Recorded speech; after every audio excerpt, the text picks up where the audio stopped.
10 let po predstavitvi ideje o vzpostavitvi mreže postajališč za avtodome po Sloveniji so se predstavniki občin partneric v mreži in drugi gostje včeraj zbrali na Mirni.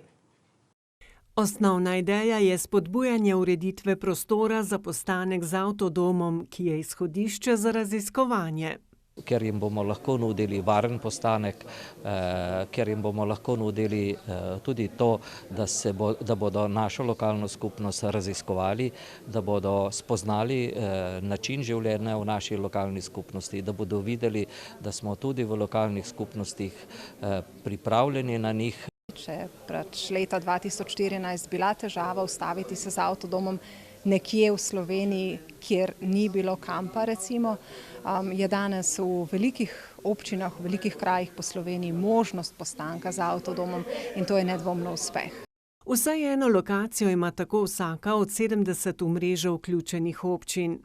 Predvsem opažamo, da gre to za goste iz severnih držav, torej tisti, ki potujejo proti Dalmaciji, za eno noč prespijo in potem potujejo naprej. Zdaj, naša želja oziroma to cilj je v občini, kako jih te turiste oziroma na našem območju obdržati za dlje časa. Samo postajališče je bilo odprto 2020. Jaz mislim, da je bilo to pozitivno, odlično, kar smo se, vidim, domačini so sprejeli, turisti, lastniki avtodomov s pridom izkoriščajo, tako da smo vsi zadovoljni s tem. Gre za edinstveno povezovanje in sodelovanje.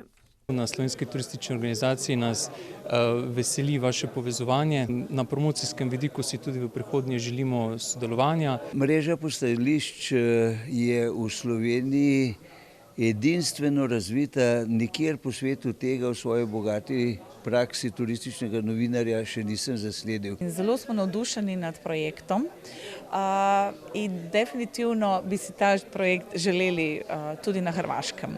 Poleg ureditve lokacij za postanek sta v ospredju še pogled na lokalno turistično ponudbo skozi oči popotnika z avtodomom in enotno predstavljanje na evropskem turističnem trgu.